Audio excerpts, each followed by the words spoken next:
Rodok dhuwur saiki. Biyen ngene lah saiki ngene. Assalamualaikum warahmatullahi wabarakatuh.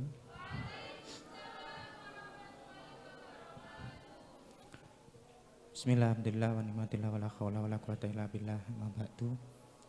Alhamdulillah, pada hari ini kita masih diberikan kesempatan untuk bersama-sama hadir, untuk bersama-sama melaksanakan kegiatan asrama Ramadan. Si ambahan sik ya, tukoni sor kaya anu.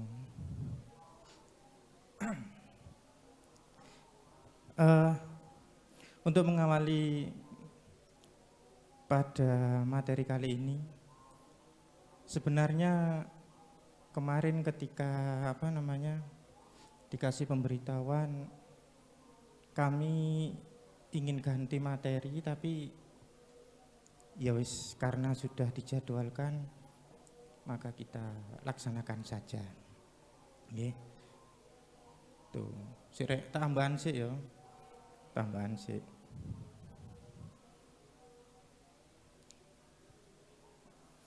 Yang laki-laki yang enggak ada siapa? Bejo ada, Bejo? Ada. Siapa lagi? Aldi. Wah, ada. Yang perempuan? Ada semuanya? Oh ya wis. Enggak ada yang sakit? Ya, kecuali Habibi. Oke. Hari ini sesuai yang sudah dijadwalkan, yakni kita akan membahas tentang Gaussiyah. Apa itu, bagaimana, dan apa fungsi dan perannya Gaussiyah pada kehidupan kita, pada kehidupan masyarakat Jami'al Alamin, perannya untuk dunia dan yang lainnya. Nah, mungkin kita semuanya sudah mempunyai konsep, mempunyai pengertian, dan memiliki kepahaman tentang Gaussiyah itu. Salah satunya mungkin Gauss itu adalah pemimpinnya pemimpin wali-walinya Allah di zaman ini. Itu adalah sebuah konsep pengertian yang betul-betul Saman pahami.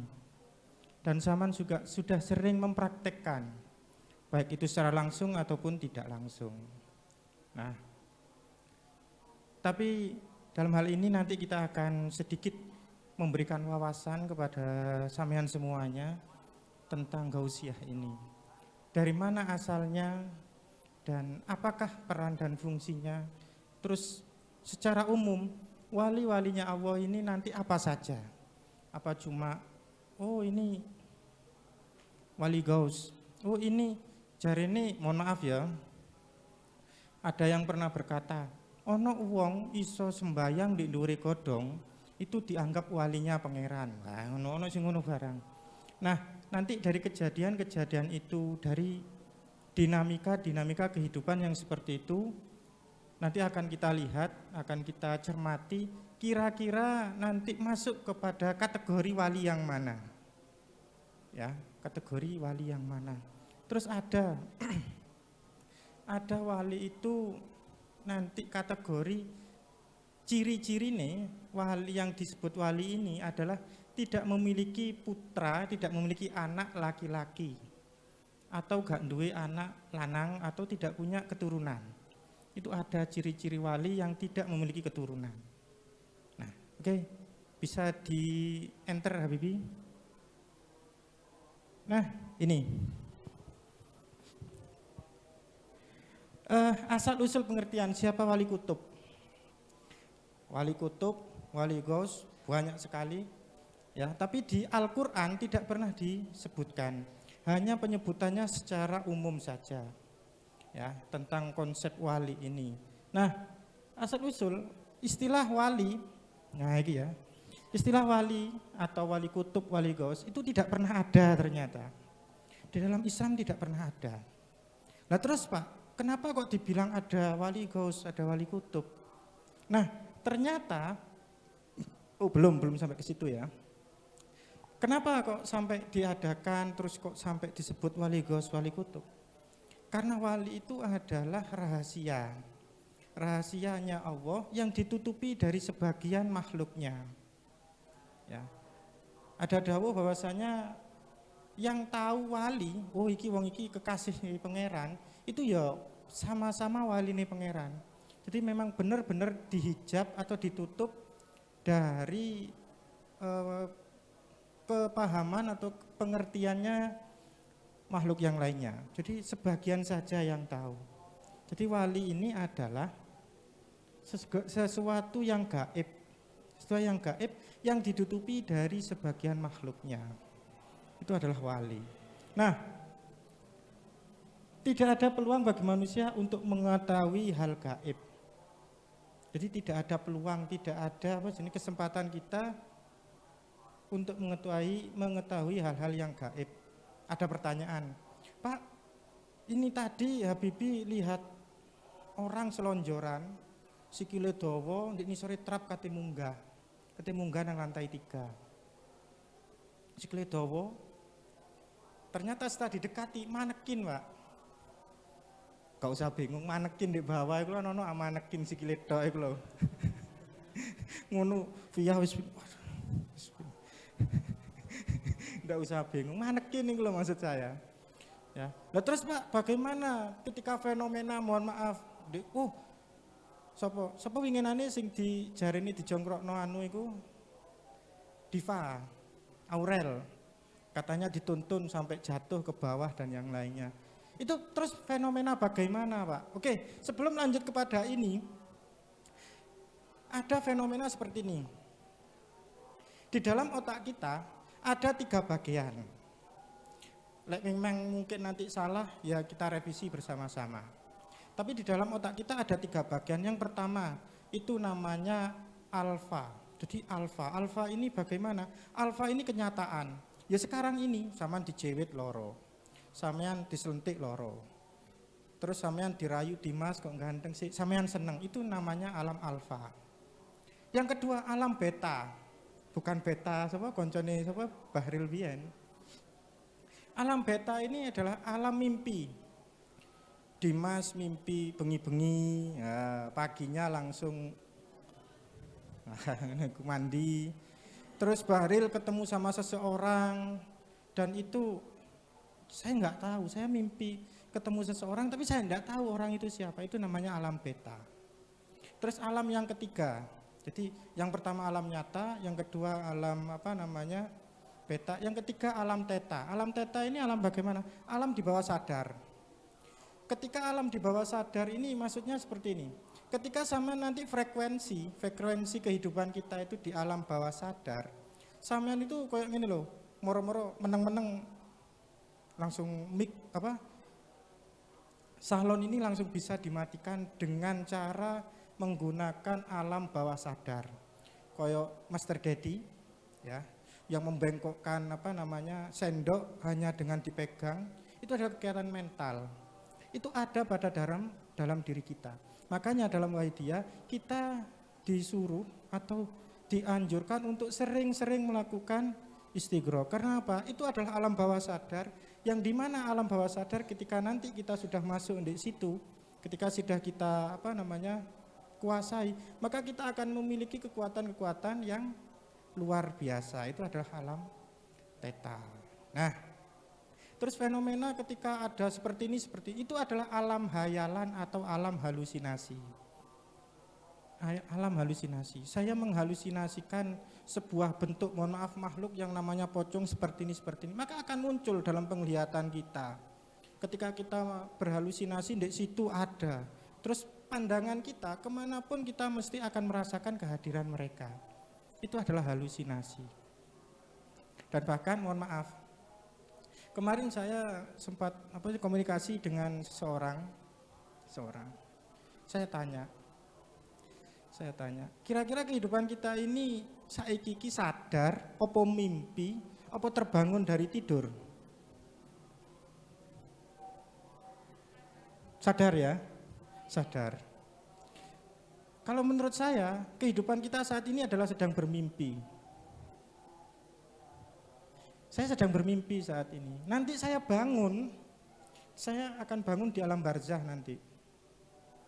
Tangi, oh iya, aku biyen mimpine elek-elek ning donya. Kenyataan di sini ya jelek. Nanti kita akan melewati fase setengah apa jenenge mari tangi turu kan sebelum sadar, terus kita sadar di akhirat. Lek menurut saya, tapi ya mbo itu menurut sampean sendiri silakan cari sendiri. Kehidupan kita saat ini mimpi. Aku setas ngombe kopi. Sekarang ada kopi di depan saya. Aku ngopi ndek Pak Nirwan, sudah lupa walaupun baru ini tadi. Sudah lupa kan? Kehidupan kita sudah lupa. Mimpi oh iya, setas. Saya suruh kembali ke tadi 10 menit yang lalu tidak bisa. Menurut saya itu adalah mimpi. Mimpi saja. Oh iya saya bermimpi ini tadi. Sekarang pun saya masih bermimpi. Nanti 1 jam kemudian sampean akan bermimpi yang baru lagi.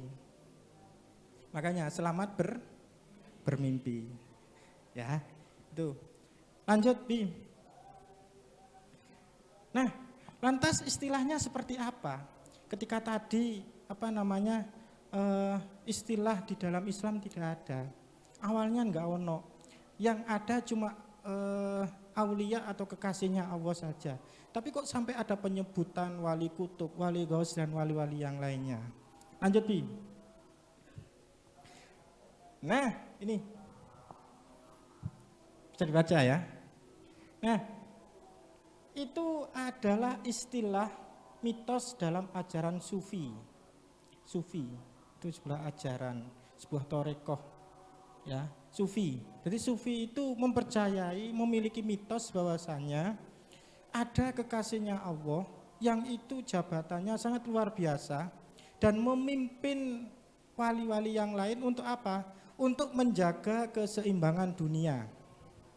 Ya, nanti beberapa wali itu yang bisa mengendalikan cuaca. Duh Pak, berarti yang kemarin di Mandalika itu juga walinya Allah. Nah, kita enggak tahu wallahu alam bisawab kalau masalah itu ya. Ya. Yang pasti itu adalah, mohon maaf, cara-cara seperti itu kalau menurut saya itu adalah thorikohnya Imam Ghazali. Jadi saking dapat barokah dari Imam Ghazali sampai bisa mengendalikan cuaca. Bahasa mengendalikan kita beri tanda kutip ya. Jadi ketika dai berdoa dengan ritual-ritual khusus, katanya ketika di podcast Deddy Kobuser, bahwasanya ada kode-kode rahasia di langit yang bisa kita terjemahkan ke alam kita.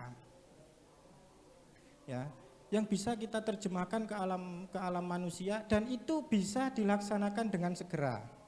Contohnya bagaimana? Contohnya, sampean pernah melihat tulisan bintang, pagar telu ndek dhuwur ana payunge, terus mem. Iku lho, sing 5 iku bintang, pagar telu ana payunge. Enggak pernah tahu? Mungkin pernah ya. Nah itu adalah bahasa-bahasa, ada kode-kode bahasa langit. Menurut ilmu disiplin ilmunya. Tapi kita tidak akan membahas disiplin ilmu tentang itu. Ya. Nah, kembali kepada itu. Intinya kenapa sih kita perlu Fatihah atau tawasul? Ya fungsinya seperti itu. Ketika kita menghadapi masalah, kita dapat barokah. Misalnya ini. Misalnya saman kepingin joko laptop, ngambil laptop di kantor. Di kantor itu masih banyak tamu. Ada tamu dari dinas dari mana saja. Nah laptop ini ingin segera digunakan. Nah saman mau masuk tidak bisa, mau menolak pun tidak bisa. Akhirnya ketika berada di depan kantor, saman langsung memberikan sebuah kode. Pak ngapunten, misalnya Pak Nir ngapunten, saya disuruh Pak Wahab untuk ngambil laptop. Walaupun ada tamu mesti diizinkan. Itu adalah maksudnya kode-kode langit itu seperti itu. Jadi enggak mutlak waduh berarti di langit ono kode. Kita coba plus 62 itu berarti berlaku di Indonesia, lain di langit berlaku apa? Ya bukan seperti itu ya. Jadi itu adalah kode. Oke. Ajaran sufi. Lalu apa itu wali kutub menurut para sufi? Jadi Nah, menurut akidah atau kepercayaan sufisme adalah sosok yang ditunjuk oleh Allah dengan berbagai keistimewaan yang dia miliki. Nah, keistimewaan ini tidak melulu satu hal, ya, tidak melulu satu hal, tapi banyak hal. Dorong bi, loh, cepet-cepet bi. Wah, zaman ini terlalu cepat, makanya cepat berakhir. Saya nggak bilang apa-apa ya, cuma kecepatan akhirnya cepat berakhir. Nah, dengan segala keistimewaan yang dia miliki, karena dia memiliki keistimewaan, maka dia juga memiliki tugas-tugas yang istimewa dan tidak sama dengan yang lainnya.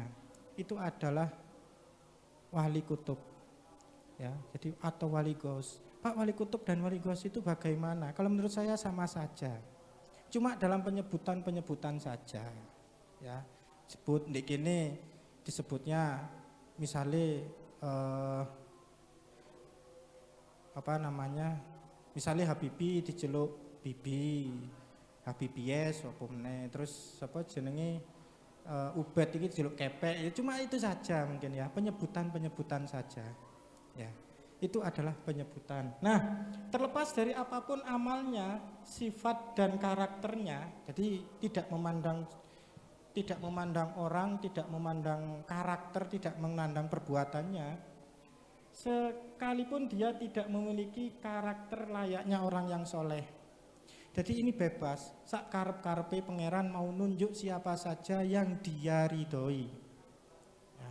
Jadi aku karep nang sapa jenenge Ariel, ya sudah, kita ndak bisa. Oh, Ariel iki pernah puasa di atas menara, di lantai 3 Pondok Kedung 9. Akhirnya apa? Diberikan keistimewaan dan diangkat jadi wali. Aku tak niru koyo Ariel, enggak bisa. Mungkin dalam proses Ariel melakukan hal yang seperti itu, mendekatkan diri kepada Allah, ada salah satu proses yang itu disukai oleh Allah Subhanahu wa taala, sehingga apa? Sehingga Allah itu meridhoi dan mengangkat derajatnya. Ya, kita tidak bisa, niru kita bisa, tapi masalah meridhoi dan dalam prosesnya ini kita tidak bisa. Karena yang dinilai bukan perbuatan kita, tapi hati kita. Ya, tapi hati kita. Nah, maka kalau kita memiliki hati yang selamat, mengungsi. Nah, ini tadi kaki panjang yang ada di bawah tangga tadi ini kayaknya naik ini. Cek. Oh, atau bengung kinging ngene ya. Yo sikil manekin ndek nisor mangko munggah. Jejak-jejak. Ya. Kondi mangko kok lali saya. Oh iya, orang-orang yang soleh. Jadi misalnya kita menemui seseorang yang itu pakaiannya gembel, lagaknya seperti orang gila. Secara lahiriah mungkin kita langsung, oh ini orang gila, saya takut dan lain sebagainya. Tapi secara batiniah kita cuma sama-sama tidak tahu apakah itu walinya Allah, apakah itu memang sengaja disembunyikan. Karena ada dulu ketika awal-awal sebelum masuknya zamannya Wali Songo menyebarkan Islam di Indonesia itu, khususnya di Pulau Jawa, ada 2 aliran yang masuk ke Indonesia atau ke tanah Jawa. Itu alirannya nyeleneh. Nama alirannya yaitu aliran Malmadiyah. Malmadiyah itu ngene. Jadi misalnya Ariel ini adalah mengikuti thariqah Malmadiyah. Nah, penggaweane wong-wong iku senengane meneng di masjid, meneng di musola. Napa Pak? Salat ndak. Jadi kalau ada orang salat tidur, turu. Lek ana wong salat turu, lek ana wong ngaji ngene iki turu. Kok gak lapo-lapo. Baru ibadahnya ketika orang-orang ini sudah tidak ada. Jadi jam 12 bengi baru salat. Jadi amal perbuatannya ditutupi dari manusia untuk menjaga hati nih. Oh, saya cegak diarani ahli salat, ahli ibadah. Yang kedua, ketika dia meninggal, ya, orang Malmadiyah ini dikasih karomah oleh Allah. Oh saya kurang satu tahun meninggal, saya kurang 2 tahun meninggal. saya kurang 1 minggu meninggal, saya kurang 3 hari meninggal. Diberikan kefahaman, karomah, bisa mengetahui kapan masa hidupnya berakhir. Akhirnya apa?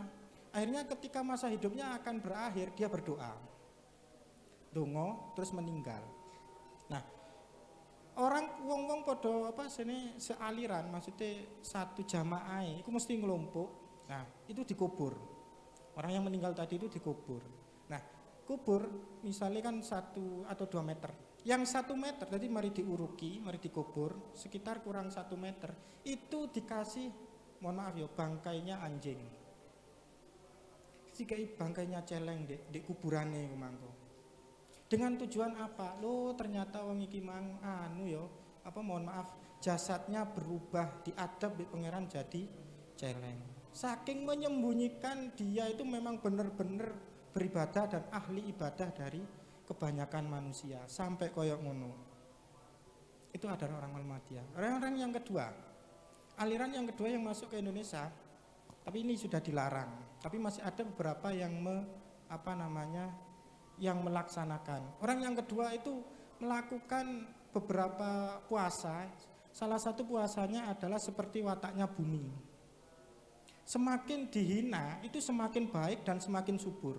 Semakin diinjak-injak dia akan semakin tinggi derajatnya. Itu yang pertama. Yang kedua, dia menghilangkan jati dirinya. Oh, saya jadi bupati, wis menghilangkan jati diri. Dadi wong gendeng, dadi dodolan sego pecel ning pinggir rembong, dadi wong ngemis, dadi orang yang ahli musafir. Itu adalah orang-orang yang ingin menyembunyikan jati dirinya, yang ingin menyembunyikan, aku juga diarani ahli ibadah, sampai seperti itu. Ya, jadi ada satu lagi, ketika saya membaca, mohon maaf, hikayat atau cerita manakib itu jalannya cerita si Abdul Qadir Jailani. Ada salah satu walinya pangeran yang itu secara tidak sengaja diketahui oleh satu orang. Jono wong eruh, lek wong iki di wali ini bisa mengambil buah apel dari surga. Zamannya itu bukan di Indonesia. Jadi ada satu orang yang bisa mungkin podo wali nih, sama niki wali apa? Saya misalnya saya wali kutub, saya mau bukti. Akhirnya buktinya apa? Mengambil apel dari surga. Dan ada salah satu orang awam yang mengetahuinya. Waduh, ternyata iso njukuk buah apel dari surga. Berarti ini benar-benar wali kutub atau wali ghaus di zaman ini. Akhirnya si wali ini tadi tahu. Akhirnya disumpah. Nek sampean sampai ngomong, saya bisa seperti ini, saya ini. Saya doakan sampean meninggal seketika. Oke, saya janji, saya bersumpah. Ketika jenengan sudah tidak ada, saya baru akan berbicara. Nah, setelah bersumpah dengan orang itu, akhirnya apa? Si wali ini tadi berdoa, ya Allah segera cabut nyawa saya. Biar apa? Secara lahir, secara batiniah, aku enggak sombong. Waduh, ono wong sing ngeruh. Wah, engko awak iki terkenal. Dilungkas akeh tamune, dilungkas saya ini wis pokoke terkenal. Akhirnya apa? Ibadahnya tidak karena Allah, karena tadi itu keterkenalannya, karena bisa mengambil buah apel dari surga. Maka untuk menjaga itu, daripada hati saya terpeleset, mending saya minta untuk hari ini juga saya dicabut nyawa saya. Itu adalah walinya pangeran, ya, para kekasihnya Allah. Lalu kita bagaimana? Ya mbo sampean. Sampean yang tahu adalah kadar sampean masing-masing. Saya posisinya sebagai ini, ya yuk kita maksimalkan sehingga nanti membuat Allah itu ridho, membuat Allah itu senang pada kita, sehingga apa? Derajat kita diangkat semuanya oleh Allah Subhanahu wa taala. Oke, lanjut Pi. Nah, mereka juga mengakui bahwa ada wali yang bisa mengatur alam. Jadi orang sufi itu mengakui bahwa ada wali, ada kekasihnya Allah yang bisa mengatur alam. Dalam ajaran Wahidiyah kan sudah jelas ya, ketika orang itu sudah lillah billah, sudah ma'rifat kepada Allah, ucapannya, tangannya, matanya, kakinya itu adalah Allah semuanya yang jadi tangannya Allah, yang jadi matanya Allah. Maka sama dengan pengertian yang orang sufi ini adalah bahwa wali itu sebagian ada yang bisa mengatur alam, bahkan ada yang bisa menciptakan dengan ucapan kun dan fayakun. Seperti itu. Seperti mohon maaf, beberapa orang seperti mungkin kita contoh saja Sunan Kalijaga. Itu apa? Ketika mau menyadarkan siapa itu namanya Ki Pandanaran. Ini apa? Loh, ini emas. Loh, emas kok kayak ngono. Akhirnya dilihat. Yang tadinya semula itu adalah rumput berubah menjadi emas. Itu adalah walinya Allah. Dan tidak menutup kemungkinan apa yang diucapkan itu akan benar-benar terjadi. Ya, itu adalah konsep-konsep wali, konsep keilmuan wali, pengetahuan tentang wali. Masalah aplikasinya, masalah nanti apa yang akan diperbuat, apa yang akan terjadi, kita bahas selanjutnya. Lanjut, Bi. Nah, ternyata wali itu tidak cuma satu, ada di 4 penjuru. Ada wali 4 wali yang bertugas menahan alam semesta. Mereka ada di 4 penjuru arah yang mereka sebut dengan wali autad, bukan murtad ya, autad. Dia ada di mana? Di kidul, etan dan yang lain, 4 penjuru mata angin. Fungsinya untuk apa? Menjaga. Ada ini ada ya apa? Agak meloncat-loncat. Tapi biar kita punya wawasan yang luas. Ada satu pertanyaan. Kenapa, mohon maaf, para wali songo itu makamnya di utara Jawa, pantai utara Jawa. Mulai dari Sunan Ampel, Sunan Derajat, Sunan Bonang, semuanya ada di pantai utara Jawa. Terus yang ada di pantai selatan Jawa tidak ada. Itu sempat ada pertanyaan seperti itu. Ternyata ini ada sebuah penelitian bahwasanya dahulu Pulau Jawa itu miringnya itu miring ngidul, dimiringnya ke selatan. Maksudnya miring ini secara lahiriah mungkin buminya miring. Jadi sing dhuwur di sebelah lor, sing endek di sebelah kidul di daerah kita. Tapi secara batiniah miring ngidul ini apa? Miring ngidul ini adalah orang Jawa itu pusat perhatiannya atau kepercayaannya pada Ratu Kidul. Jadi untuk menetralisir tentang kepercayaan itu, maka para wali berdakwahnya di sebelah utara.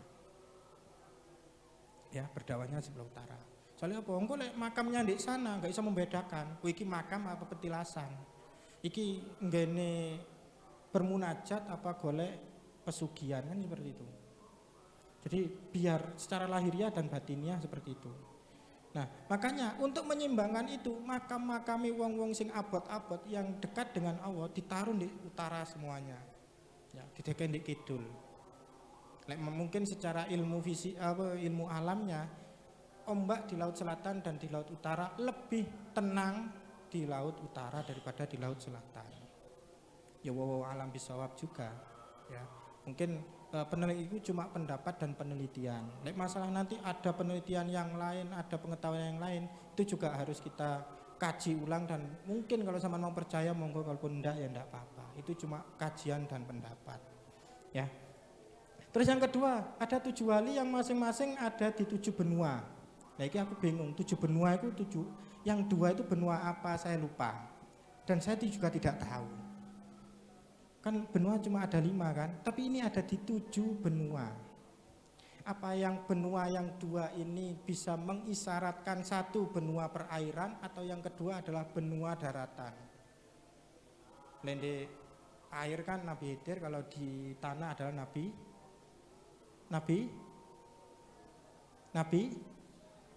siapa? Musa, Isa.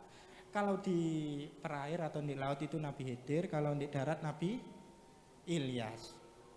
Apa mungkin itu maksudnya dari ini? Ya, nanti kita coba cari sama-sama. Ya, mereka disebut wali abdal, badal atau pengganti. Ya, jadi Joko masing-masing benua, cakupannya sudah benua. Ya, tadi cakupannya mungkin negara, sekarang cakupannya adalah benua. Jadi dijogo benua itu, sebuah benua itu dijaga. Cek misalnya ada kerusuhan, beliau hadir di sana. Kalau ada sesuatu yang tidak beres, beliau hadir di sana. Beliau mendoakan, mungkin lahirianya di sini tapi batinianya bisa hadir ke sana dan yang lainnya. Nah, jika ada satu yang meninggal, maka lainnya menjadi penggantinya.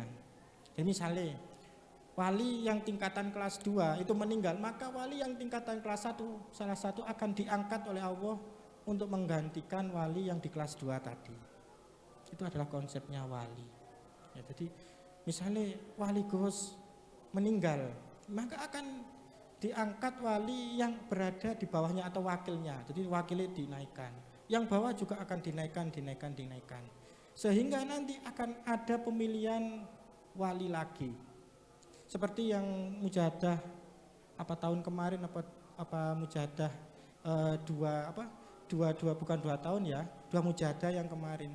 Bahwasanya ada pengalaman rohani ketika pengamal itu mujahadah di makamnya Kanjeng Romo.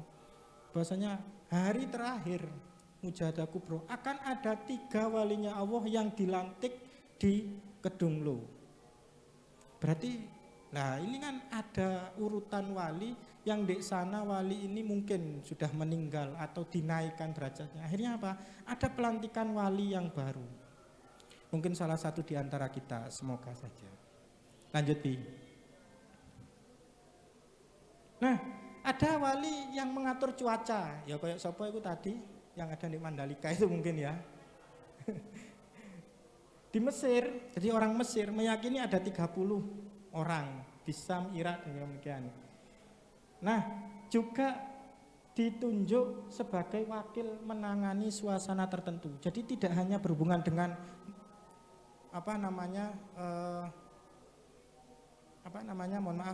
ngatur cuaca saja, tapi juga masalah-masalah tertentu. Masalah-masalah tertentu. Ya. Beliau bisa hadir di mana saja, tidak terikat waktu dan tempat. Ya, jadi tidak hanya urusan cuaca, tapi urusan-urusan yang lainnya. Mungkin ketika kita punya masalah, beliau hadir lewat mimpi kita, yaitu adalah wali yang menuntun kita untuk biar apa? Biar kita diselamatkan. Ya. Nah, itu semuanya adalah hubungan batiniah kita, tinggal kita menjalin hubungan. Ya. Ketika kita sudah punya hubungan, ketika sudah kita ibaratkan dengan HP. Ketika kita sudah punya nomor WA-nya, bagaimanapun kondisinya, asalkan ada hubungannya, ada wifi-nya atau ada pulsanya atau paketannya, maka akan terhubung. Sebenarnya apa yang kita alami saat ini adalah representasi atau penggambaran tentang kecanggihan teknologi yang mungkin ini masih belum ada apa-apanya dengan teknologinya Allah. Mungkin ya, kita bisa broadcast atau pesan berulang-ulang, memberikan pesan yang banyak dalam satu saat kepada para malaikatnya Allah. Tidak menutup kemungkinan seperti itu. Jadi itu adalah sebuah kecanggihan. Ya mungkin sementara ini kita dengan doa, dengan mujahadah, mungkin dengan riyadhah kita, itu adalah pesan kita. Ketika kita mengirim pesan misalnya kepada Anissa tidak pernah menyimpan nomor saya. Ketika saya WA Anissa, sopo iki? Misalnya ping. Misalnya lebih berani, punya gentle dan punya keberanian, mesti WA dulu SYG. Sopo iki kok mau ngomong-ngomong ini? Mesti gitu. Tapi kita terus menjalin hubungan, masih gak dibalas, kita terus menjalin hubungan. Maka suatu saat dia akan membalas. Mbah sopo iku? Misalnya ini ada cerita. Aku ngomong cerita tok iki ya, karena yang kita bahas adalah cerita. Ada cerita. Ada orang, jadi saking takutnya meninggal, aku wedi mati. Sampai orang itu setiap hari, kalau bahasanya kita saat ini adalah membaca Fatihah kepada malaikat yang menjaga matahari. Di setiap hari membaca Fatihah, setiap hari membaca Fatihah. Setelah sekian lama, Mbak Sinten? Nah, setelah sekian lama ada yang mencari. Takonono abi jan gak ojo mendelik bi. Lailun ya dicari. Sabar ya, sabar ya. Mbak Lailun masih bermimpi.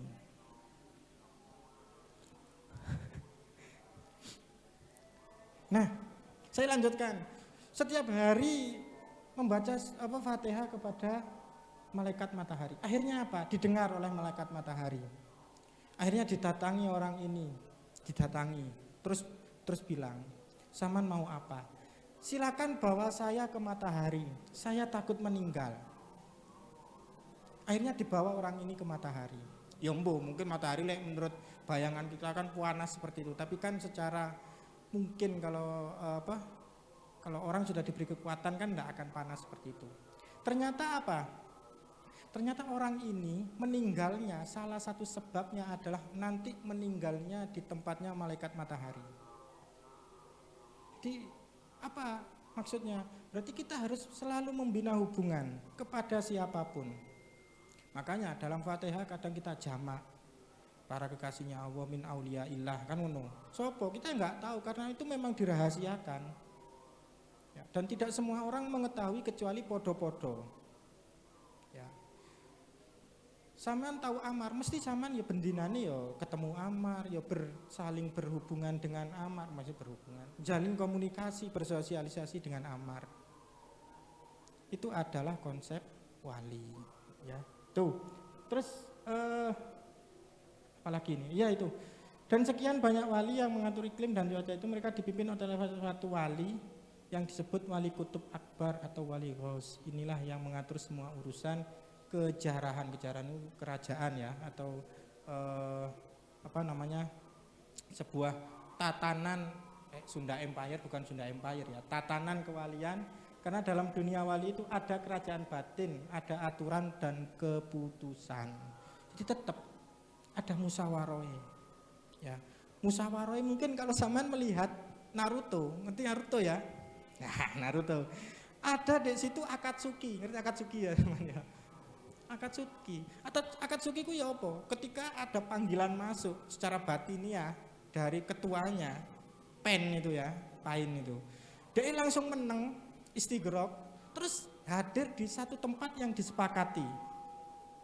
Terus kan bermusyawarah. Kalau musyawarahnya sudah ya wes aku mulai dhisik hilang. Itu adalah konsep-konsep yang ditawarkan ketika kita bisa berpikir. Ketika kita bisa berpikir, maka segala sesuatu akan menjadi pelajaran bagi kehidupan kita. Ya, Jadi ada wali ini yang hidupnya memang menetap di satu tempat, ono sing melaku, ono sing menyepi. Moro-moro zaman misalnya ya, nang di Lumbang, melaku pinggir kali gede iku, kali Brantas iku, moro ono gua, sama ngeleboni lho, ono wong, waduh, wong topo ini. Kadang itu wali, mohon maaf ya, memang nyeleneh. Ono sing gak kepin keramaian, wegah campur menungso, karena apa? Secara mata lahiriahnya itu sudah dibuka sehingga mata batin sing ketok, waduh ketok wong ngene, waduh ketok wong iki mari nglakoni ngene, Bahril mari ndepis ndek pojokan ndek ndelok ngene. Semua diperlihatkan oleh Allah Subhanahu wa taala. Nah, ada satu lagi. Ini mungkin rahasia tapi bukan rahasia, ya kok ya rahasia tapi bukan rahasia. Lek sampean giling-gilingo, kadang terjadi kadang enggak, tapi saya tidak sempat nakoni. Misalnya Dimas kok PT iki kok ngomong ngene, jadi paham dengan bahasanya makhluk lain, itu biasanya tidak akan lama lagi beliau akan meninggal. Misalnya Via mau paham pedos iki luwe iki koyoke, wah luwe iki. Berarti hati-hati, biasanya 1 minggu 3 hari bahkan setelah ini bisa seperti itu. Semoga dengan kita tidak cerita seperti ini tidak ada orang yang meninggal hari ini, ya. Semoga semuanya panjang umur, visi hatin wa afiyah dan selamat. Lanjut Bi. Nah, dalam Islam konsep wali itu ada di Al-Qur'an. Ya. Itu konsepnya adalah ala inna auliya Allahi la khaufun alaihim walahum yahzanun. Dan artinya itu, ingatlah sesungguhnya wali-wali Allah atau kekasih Allah itu tidak ada kekhawatiran terhadap mereka dan tidak pula mereka bersedih hati. Apa walinya Allah itu? Adalah orang-orang yang selalu beriman dan mereka yang selalu bertakwa. Itu adalah konsep dalam Al-Qur'an. Bukan orang yang sing iso miber, bukan orang yang bisa sholat di atas godong gedang, bukan orang yang bisa menembus dinding, dan bukan orang yang pokoknya ngono-ngono sing sakti-sakti. Tapi adalah walinya Allah, orang yang paling hebat adalah orang yang bertakwa kepada Allah sehingga di dalam hatinya tidak ada kekhawatiran sedikit pun. Ya, itu adalah konsep wali menurut Al-Qur'an. Ya, lanjut Bi. Cepet mari. Nah, kalau ini cuma referensi. Ya, referensi. Lanjut Bi. Nah, adalah manusia terbaik yang mengumpulkan semua keutamaan baik dalam sifat kemanusiaan. Jadi dalam sifat kemanusiaan, ibadah dan kedekatannya kepada Allah. Itu adalah wali kutub atau wali gaus. Ya. Adalah kafilah yang menjaga keseimbangan dunia dan setiap masa hanya ada satu orang wali gaus atau hanya ada satu wali dalam masa tertentu. Lanjut Bi. Sesuai sholat jagongan. Nah, ini adalah tingkatan atau pembagiannya. Semoga salah satu di antara kita ada yang masuk dalam kategori ini. Walaupun nggak apa-apa lah, kategori 300 ora apa-apa. Ada 300 orang wali yang tingkatannya itu adalah wali nukoba. Ya. Terus ada 70 orang yang tingkatan walinya nujaba, 40 yang wali abdal, 7 yang akhyar, 4 yang amal, dan 1 wali gaus. Misalnya, wali akhyar ini meninggal satu, misalnya meninggal. Maka akan diangkat salah satu orang dari wali abdal. Maka wali abdal berarti berkurang satu, maka akan diangkat dari 70 orang wali dari nujaba. Terus ini berkurang satu wali nujaba, maka akan diangkat satu oleh Allah tingkatan dari tingkatan wali nukoba. Dan akan dilantik wali yang baru. Itu adalah konsep kewalian. Ya, Pak, kok adik, mohon maaf ya, kok adik ada wali barang ki apa sih Pak? Oke. Kalau sampean pernah mendengar Bu Alim pernah berkata, Bu Alim ini ya, Bu Alim Salamah kemarin. Sebenarnya pangeran itu Allah bisa mengatur dengan kun fayakunnya, tapi kenapa beliau masih Allah kok beliau? Allah itu masih menciptakan malaikat untuk hanya sekedar, mohon maaf ya, sekedar menyampaikan wahyu. Padahal langsung Allah dengan kun fayakunnya itu bisa langsung ada di dalam hatinya beliau Rasulullah. Tapi kenapa kok masih lewat malaikat Jibril? Kenapa ada malaikat yang mengatur rezeki, mengatur hujan, yang tugasnya hanya mencabut nyawa, nggawa angin, mencatat amal dan yang lain sebagainya. Karena ini adalah sebuah pelajaran bagi kita semuanya bahwa segala sesuatu itu kudu diilmoni, kudu ada ilmunya, disiplin ilmunya. Yang kedua ada manajemen, kudu ditoto. Segala sesuatu yang baik jika tidak ditata dengan manajemen yang baik, maka akan kalah dengan kebatilan, kejelekan yang ditata dengan baik atau di manajemen dengan baik. Ya, jadi itu adalah pembelajaran bagi kita semuanya. Bahwasanya walaupun mampu, tapi butuh, maksudnya bukan butuh ya, maksudnya pembelajaran untuk kita agar semuanya punya disiplin ilmunya dan tugasnya masing-masing. Yang bertugas sebagai operator, ya operator. Yang bertugas sebagai operator laptop, ya operator laptop. Gak oleh operator laptop langsung nyekeli mic seperti stand mic ya enggak boleh. Jadi harus ada disiplin ilmunya masing-masing. Sehingga apa? Tatanan dunia ini enggak semerawut. Sing presiden masuk ngurusi petani, ya ada sendiri. Ada departemen pertanian. Biar apa? Ngurusi mulai dari pertanian, pupuk, yang segala sesuatu yang berhubungan dengan pertanian. Itu adalah manajemen, ditoto. Biar apa? Biar baik. Ya, biar baik. Lanjut, Bi. Oke, sebelum saya lanjut kepada dua ini, ada pertanyaan? Bebas. Wah, yes. Jangan tanya sampean, Pak, jenengan mau anak laki apa enggak? Jangan tanya itu. Habibie ada pertanyaan? Kok mercing-mercing? Enggak ada? Sela? Oh, enggak ada, ngantuk sekali. Tapi ketika balik menisor, melek pokoknya. Enggak ada? Enggak ada. Oke, lanjut. Nah, pendapat. Ada Syekh Abdul Qadir Al-Jailani. Ada yang kedua Abi Yazid Al-Bustami. Nah, beliau ini menurut orang Nahdliyin ya, itu adalah Ghaus atau wali kutub atau pemimpinnya para wali pada zamani, pada zamannya. Nah, seperti yang saya tadi sebutkan, Syekh Abdul Qadir Jailani itu ini cerita ya. Pada manaqib Syekh Abdul Qadir Jailani itu Syekh Abdul Qadir Jailani itu diundang silai buka bersama.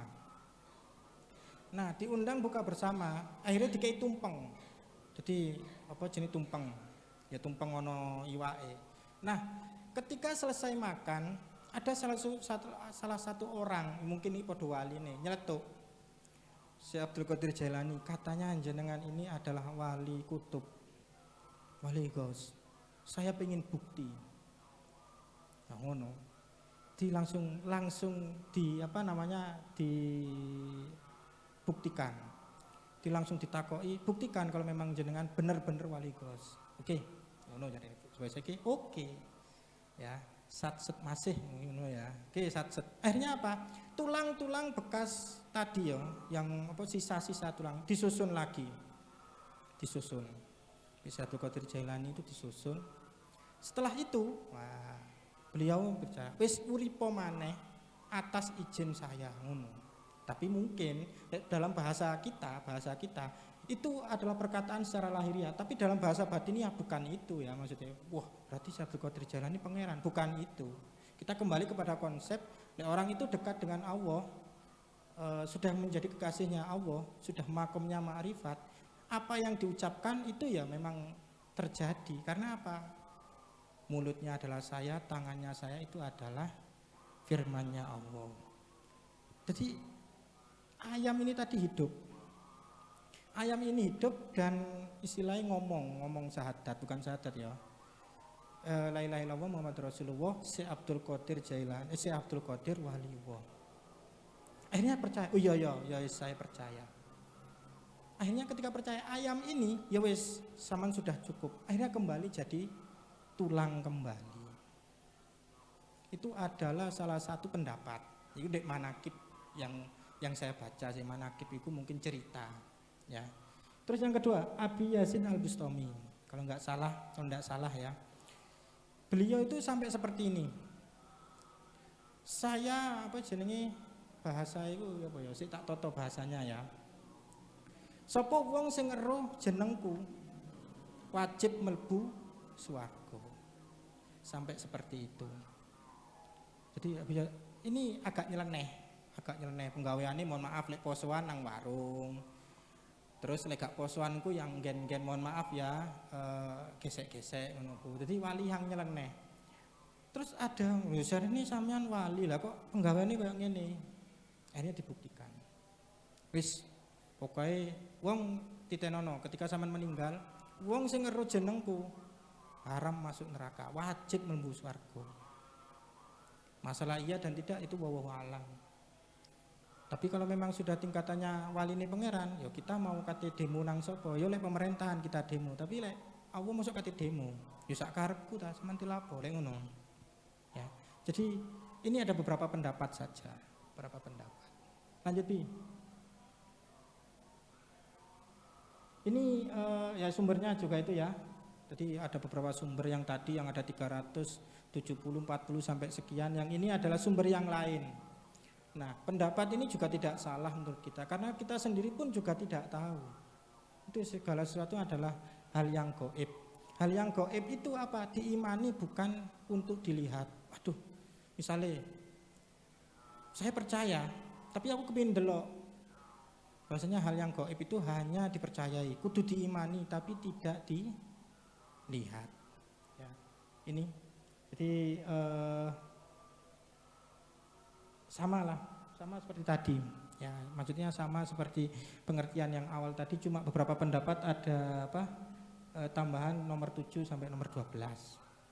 Ya, ada Hawariyun, ada Nujoba, Rojabiyun, ada Khotamul Wilayah, ada Wali Maktum, ada Wali Waisin.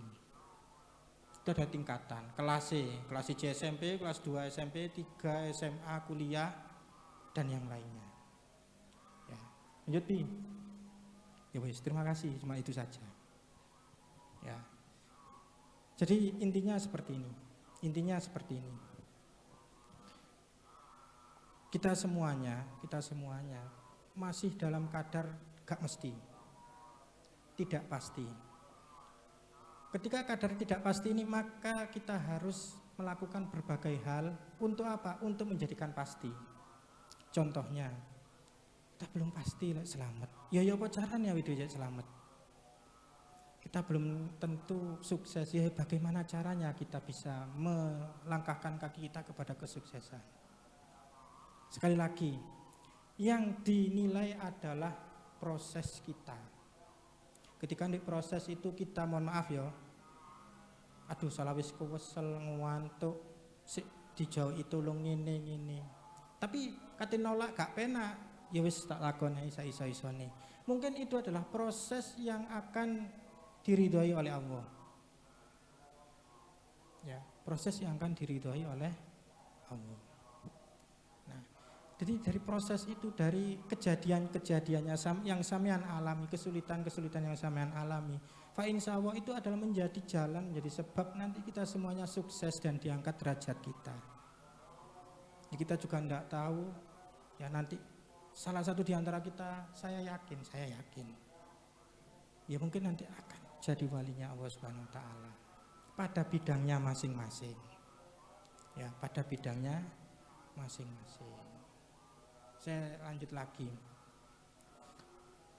Ada satu waliku sing kata saya tadi tidak punya anak, gak punya anak. Tapi pada zaman dahulu beliau nggak pernah sekolah, nggak pernah kursus bahasa Korea, katanya mau ke Korea Selatan. Beliau tidak pernah kursus bahasa Inggris, kursus bahasa Rusia dan yang lainnya. Tapi begitu dikirim ke satu negara, beliau langsung fasih berbahasa pada negara tersebut. Ada, mohon maaf, salah satunya Yai Said Ketapang. Dalam prosesnya beliau tidak mudah. Bagaimana tidak mudahnya? Beliau berproses adalah 1 hari beliau cuma makan karak satu biji. Ada yang berkata lain, ada yang bercerita lain. Kunir, mangani kunir. Ngerti kunir zaman ya? Ada yang anak yang di sini yang makan kunir, Habibi makan kunir, ya paling kuniren paling. Mangan kunir. Tapi begitu dulu pada zaman sebelum zamannya Belanda mungkin ya, zaman Belanda, beliau dikirim nang Uni Soviet yang Bukhara. Ya, Bukhara itu sekarang ya Rusia itu. Untuk apa? Sebagai delegasi dari Hindia Belanda, di sana ada pertemuan para ulama sedunia. Beliau fasih berbahasa Rusia. Itu adalah salah satu aulia, salah satu kekasihnya Allah yang tidak ada yang tidak ada keraguan pada dirinya, tidak diragukan lagi. Ada yang sengaja ditampakkan, ada yang tidak. Nah, ini konsep yang baru lagi, bukan konsep yang baru, maksudnya tambahan. Ono sing ditampakkan, karomai diketok-ketokno, Bukan diketok-ketokno, ditampakkan. Nek diketok-ketokno berarti kan wong meneng moro diceritani, itu namanya diketok-ketokno. Tapi ada yang sengaja ditampakkan oleh Allah Subhanahu wa taala. Biar apa? Ya memang ada tujuan-tujuan lain kayak amar, guyang-guyu ambek dhek, kaya ngono ku. Kuwi sik sempat. Yang guyang-guyu mantu. Ya enggak apa-apa lah. Enggak apa-apa. 10 tahun lagi sampean enggak akan mengalami hal yang seperti itu. Ya. Apalagi posisi saya enggak kira tambah kayak ngerti mantu-mantu ini enggak kira kan ya. Tuh. Jadi sekali lagi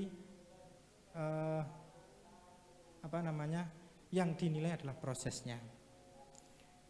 Dan bagaimanapun, mohon maaf, uang yang diberi gelar seperti yang diberi karomah, yang diberi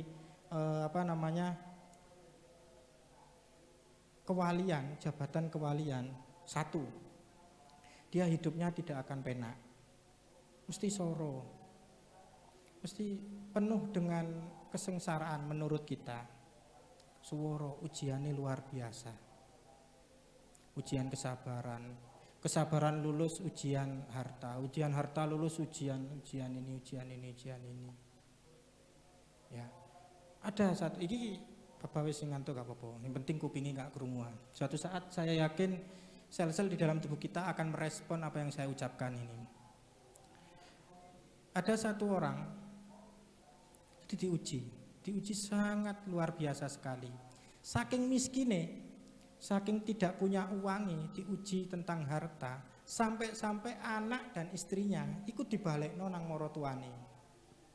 Jadi pamitan, Pak Bu, kula mboten sanggup ngingoni awak kula dhewe, apa maneh ngingoni awakku mbek yugane jenengan kali putune jenengan. Sementara kula wangsulaken ten jenengan, bukan ditalak ya, ditalak kan dia dipegat. Tapi ini dikembalikan, saking nemene gak duwe sing dipangan. Orangnya daerahnya pakai saji, daerahnya koncone sampean ganis ngono ku. Saking akhirnya apa? Akhirnya dia berkelana.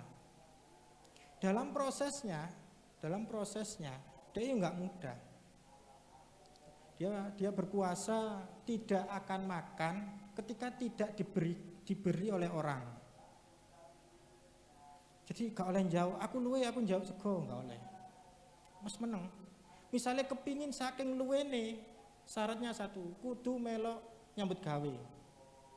Misalnya ana wong tandang gawe ya Pak sapa sing biasa di pondok iku meneng-meneng moro anu terus mangan iku sapa? Nah, kaya ngono ku. Tapi ini ndak. Misalnya ana wong tandang gawe, dhek moro melok bantu. Lek enggak dikongkon mangan, gak mangan. Jadi gak oleh jauh. Lek jauh batal. Itu adalah proses. Mungkin dalam satu prosesnya dhek iki bener-bener sengsara. Akhirnya ambek pangeran diwelasi. Walah seaken arek iki. Ya, tak uji ngene sabar, tak uji ngene kuat betah. Akhirnya apa? Akhirnya seketika dibalik oleh Allah Subhanahu wa taala. Dungane mandi. Jenenge nambani wong mandi. Saya pernah kan gigi saya ini kan habis ini. Ada 2 yang krowok wis entek. Saking luwarone untuk saya, gigi saya ini, saya mertomborono, diajak teman saya, ayo ndek kono ahli, jarene ngono wangi. Ya ayo ikut saya. Ndek sana. Nah, ketika duduk, jeneng wong lara untu ya, jeneng wong lara untu ya bagaimana sakitnya, apalagi 2 krowok di sebelah kiri. Gak endang ditakoni, gak ditambani, gak diapa-apakno, meneng ae. Jadi wong iki ana tamu anyar takon jagongan sak wen-wen. Akhirnya saya nggak kuat, saya tak mulai aja. Ngapunten, enteni sik. Loh, kok oleh mulai, juga diapa-apa no. Untuk ini wadung luworo. Ada tamu lagi, tamu itu sing dijagongi. Saya ndak. Akhirnya suwe-suwe aku nggak betah. Terus bapak ini gak oleh tak mulai aja. Akhirnya saya pamitan, gipun kalau anu sampun cekap tak wangsul. Oh cek rene sik. Saya maju. Ya be jenenge ambil duduk ngono ya, maju dikeplak ceplos. Seketika itu di sini enggak sakit sampai sekarang. Alhamdulillah. Terus dia cerita tentang pengalaman itu tadi, posoe koyo ngono.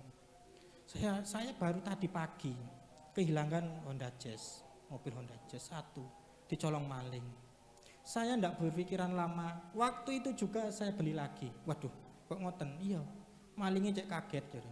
Nah, aku lek kate dicolong tak tuku maneh.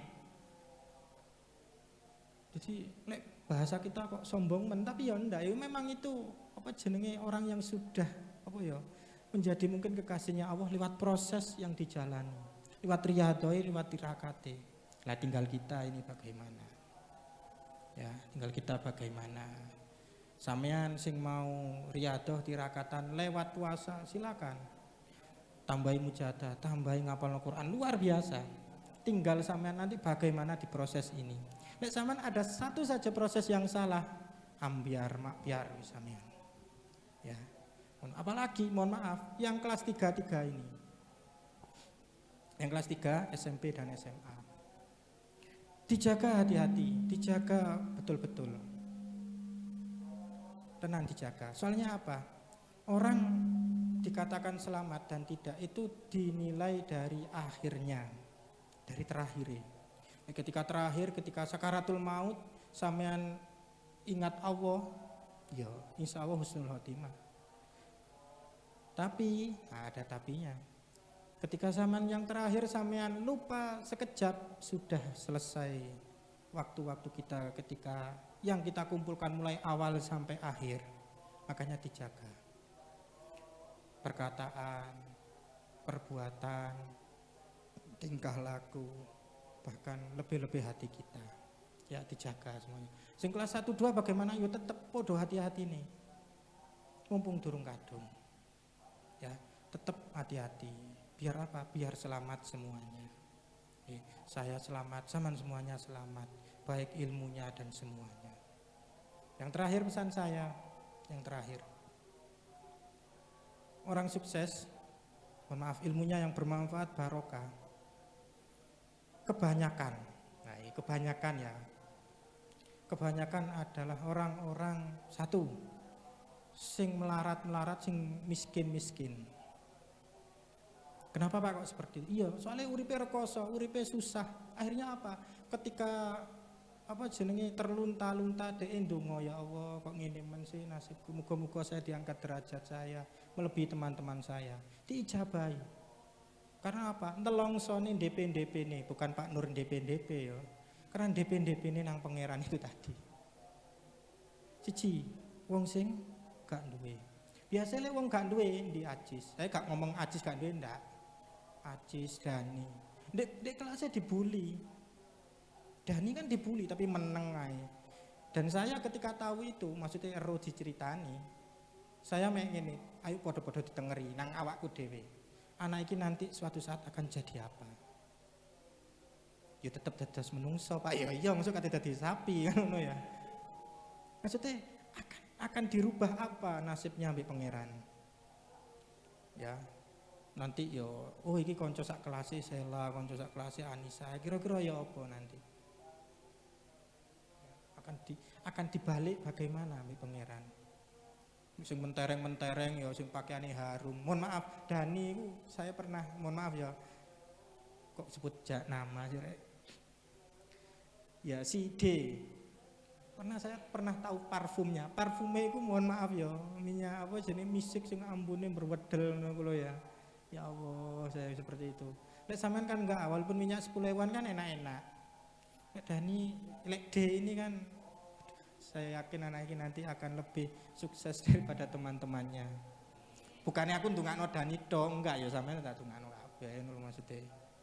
Tapi yang pertama adalah orang sing ngono sing gak kakean pola. Misalnya yo, sing akeh pola, itu kan gampang menyakiti hati temannya, hati guru di sekolah, guru di diniyah dan yang lainnya. Lek akeh pola kan ngono. Dikongkon ngene mulet, dikongkon ngene mulet pelencing hilang. Ya walaupun tidak terucap tapi kan di hati mesti ya apa sih arek iki. Ya, seperti itu. Jadi hati-hati tenan yo. Jadi orang yang sukses yang saya rasakan sampai hari ini, baik teman-teman saya, adik kelas saya, bahkan alumni di sekolah sebelah itu seperti itu. Cici aneh wong sing gak duwe. mesti disio-sio uripe. Yang kedua, arek sing ya apa? Arek sing bodoh. Takoni, ibu kota Indonesia di mana? Surabaya. Saking bodone, ibu kota Indonesia, ibu kota negara Indonesia di Surabaya. Ibu kota provinsi DKI Jakarta di mana? Surabaya. Jawa Timur di mana? Surabaya. Ya, ini bodoh-bodoh. Akhirnya apa? Mohon maaf ya. Ini nanti sampean bisa merasakan, ya tak dongakno muga-muga sampean bisa nanti diangkat derajatnya jadi guru kabeh. Ya, guru kabeh wis, kabeh dadi guru. Ya mbon endi, dadi guru kabeh. Ketika tengah malam, ya walaupun gak bendina kok sampean witiran tahajudan. Mesti tengah wengi meneng-meneng walaupun gak mujahadah, gak wiridan, mesti eling wala saakene Dani. Wala saakene Anissa, doe wis entek. Mang WA sik durung dikirim ya muga-muga sukses. Mesti ngono. Sing diilingi mesti siji, sing gak duwe wae ngene iku mangko. Yang kedua sing diilingi ambek kita-kita itu sing bodoh. Ya Allah, ketika ngoreksi aduh bijine 24 rek. Kate diundakno 10, sing 90 dadi 100. Ya lek 90, lek bijine 98, lek 108. Duh ya apa. Saaken ya wis muga-muga sukses arek iki. Yang tiga yang diingati kita adalah arek sing dua blek, duwendeng, tamat. Ya apa arek iki mesti ngono. Walah amar, meneng-meneng ya ketok fotone wong loro. Ya ngono ku. Guyon mar ya. Walaupun itu tidak nyata. Iku. Jadi siji arek sing miskin, yang kedua anak yang bodoh. Biasanya arek bodoh, mohon maaf, arek bodoh enggak macam-macam padha mbek arek sing miskin. Salah miskin, bodoh. Ah iki ya Allah. Semoga tidak yang ketiga, salah miskin, bodoh, duwendeng. Waduh. Nemen. Ya. Ada ngono ku. Mohon maaf ya, yatim piatu, anaknya orang tidak punya. Terus mohon maaf ya, bodoh, duwendeng. Ana guru nerangno nek jero kelas, diuncali kodok. Lek arek kene enggak ono. Ada diuncali kodok nek jero ruangan itu. Ya Allah, jan gudo tenanan arek iki. Ono, Bahril gak pernah senakal-nakal iku koyo ngono. Guru nerangno diuncali kodok lak wis ah. Kodoke yo oleh teko ndi? Ya mosok sadurunge budal sekolah golek kodok dhisik ngono lho. Ya kodok iku ya kok ya pas kok ya gelem ae ketemu mbek arek iku ngono lho. Saya sampai ya Allah. Akhirnya kita kan nggak iso ngelokno, nggak bisa apa. Aduh arek iki ngene nggak bisa. Kita lihat latar belakangnya. Ternyata mohon maaf anak ini adalah anak yang sangat mohon maaf luar biasa sekali kasihannya. Ibunya, ayahnya sudah meninggal. Ibunya menikah lagi, mengandung anak adiknya, adik tiri. Lahir ditinggal ambil bapak tirine kemangko. Nikah lagi, mengandung lagi, ditinggal lagi. Ada sing kaya ngono nek kene. Jadi dhek wis awakmu mangan gak mangan karepmu. Misale sampean ngluyur sedina sewengi gak direken ambek ibuke. Dan yang lebih kasihannya lagi, mohon maaf, ibunya gak 100 kurang tek. Paham ya? Paham ah? 100 kurang ngono lho. Ya apa kira-kira ketika kita di posisi ini dhek ya apa? Ya wajar saja lek guru nerang nomor diuncali kodok biar apa? Biar mendapat perhatian guru. Soalnya apa? Di rumah tidak pernah memiliki perhatian, tidak pernah diperhatikan oleh orang tuanya. Ternyata. Lek sampean insyaallah semuanya diperhatikan. Diperhatikan dan memperhatikan. Kamal sing memperhatikan sing memperhatikan yang lain. Ya enggak apa-apa. Proses lah itu. Diterima saja. Daripada tidak diperhatikan sama sekali dan tidak memperhatikan, ya itu. Jadi yang pertama adalah anak yang miskin, yang kedua bodoh, yang ketiga arek sing sukses itu yang ketiga ini yang bisa kita lampaui semuanya. Arek sing manut, wah ini repot di sini nih. Ya manut ini tidak cuma kepada satu orang, dua orang, ya kepada semua Bapak Ibu Dewan Guru, kepada peraturan pondok, ya guru di dinia. Yang terakhir adalah tawaduk. Nah ini tawaduk. Tawaduk ini maksudnya ya apa? Allah sing ngomong Pak Wahab. Paling biyen ya ngono iku. Allah Pak Wahab ngene. Ada sebuah tulisan yang saya tulis di Facebook saya. Jadi ada apa ini pengalaman pribadi curhat sih sebenarnya. Saya tulis tak wacakno nang sampean. Kalau sampean yang tidak bawa HP. Nek sing bawa HP mungkin membaca dan berteman dengan saya. Untuk anuan sampean. Tuh. Sabar ya, masih memuat ulang.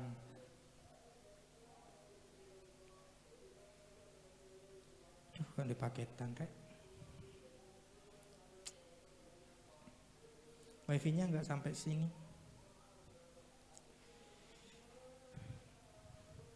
Pokoknya salah satunya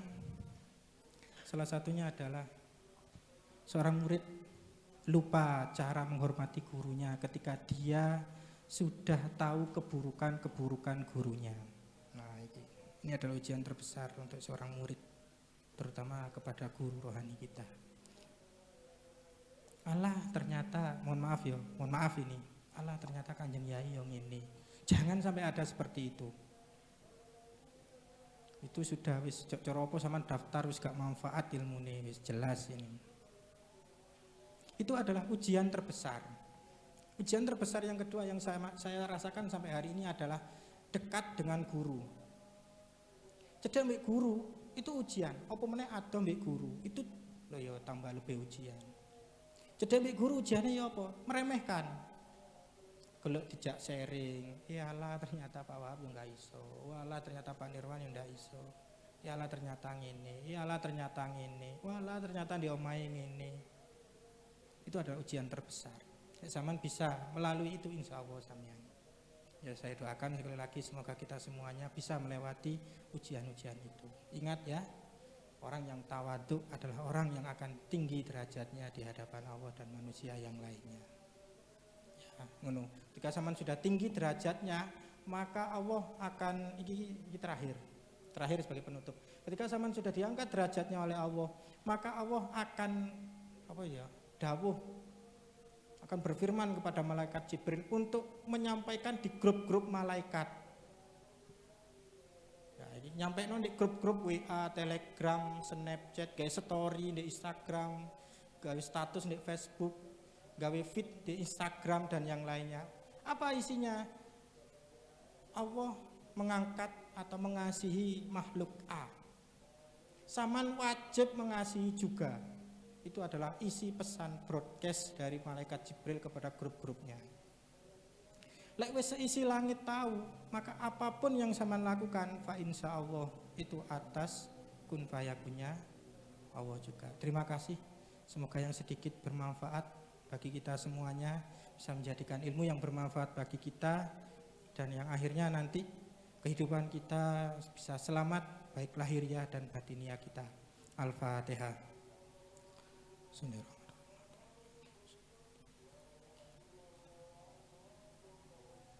Ya syafi'al khalqi salatu wassalam alaika nurul khalqi adilana wa aslahu wa rahu adrikni faqadulam tu'abatur alaisali ya sayyidi siwaka fa'intarudda kuntusan ya sayyidi ya Rasulullah ya sayyidi ya Rasul ya sayyidi ya Rasulullah ya ayuhal ghausus salamu alaika rubbini bidillah wandur ilayya sayyidi binatur musilatin ilhad ya sayyidi ya ayuhal ghaus ya sayyidi. Al-Fatihah.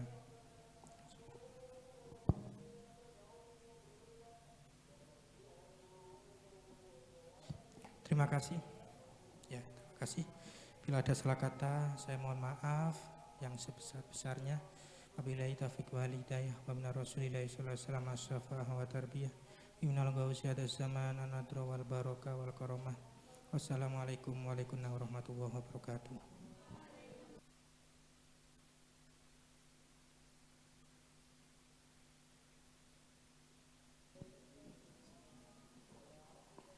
Disampaikan terima kasih kepada Bapak Fathul Waqaf Sehingga jazakumullahu khairati wa sa'adati dunya wal akhirah. Amin.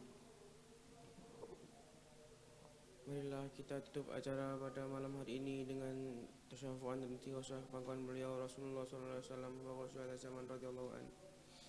Al-Fatihah.